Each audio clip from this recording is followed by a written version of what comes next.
Now we're going to check in with housing. Again, as it's been a really tumultuous ride for the past year for people looking for a place, constant questions of when to buy or how to buy when there were 40 bids for one house. The sellers went to strike for the biggest return. And then it got interesting when interest rates started to rise, to say the least.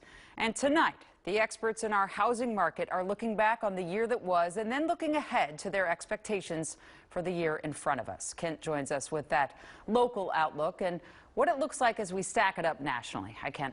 Hi, Jana. Yeah, local realtors and national forecasters say there is good reason to believe that the craziness in our housing market last year will calm down considerably in 2023, at least locally.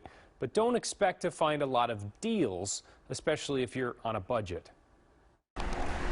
The shift in the Twin Cities housing market last year was more dramatic than the shift in seasons. Sales started out hot after hitting a 20-year high in 2021. But the Fed's war on inflation sent a chill through the market that sent sales down nearly 20% by the end of the year. That's the lowest level since 2014. A big factor here is a lack of supply of more affordable homes. During a news conference today, local realtors said despite the number of sales cooling off, prices have continued to climb, rising more than 6% in the last year to more than $362,000.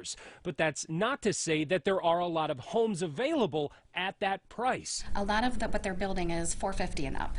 And so we have this block of from a base to about 450, which is your average first-time home buyer. That puts the strains on why it's an issue, because not everybody can afford, nor do they want that 450 or up house. And once you added in rising interest rates, it froze many out. Going from 3% to 6% was just an affordability shock, right? Not only did it price some buyers out, but a lot of buyers lost their mortgage eligibility altogether. Lance Lambert, who covers housing for Fortune.com, says the same shock has taken place nationwide and sparked uncertainty about what it will do to home prices in general in 2023. How much of this depends on what happens with the Fed and the economy in the next few months? I track forecasts from 27 different real estate research groups, and every single one of them is different. And a lot of it's because they don't exactly know where inflation's going to go. But if there is stability anywhere, he says it's here in the Twin Cities and the rest of the Midwest. Based on everyone that I've talked to, Moody's has your market going down 6% in their forecast model, and Zillow is 3%. To me, that's essentially kind of a flat market. Here's why. Even though sales are down and inventory is now up 47% from last year, it's still nowhere near the 4 to 6 months of supply that realtors expect for a balanced market. And the median house is still just spending 2 weeks on the market. When you look at the historical numbers, that's really fast that the houses are selling. So we're doing a lot of comparing to a market that we really hadn't seen before.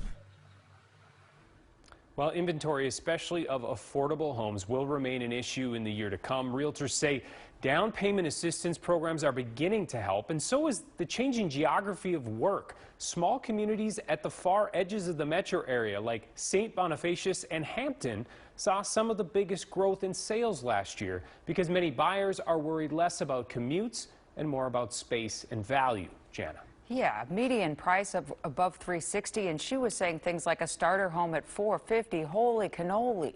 Yeah, well, those in the range for a starter home are below $450 is what she was saying. A lot of those that are in that market can't get to that number. Wow, that's a lot of money. All right, thanks, Kent, so much.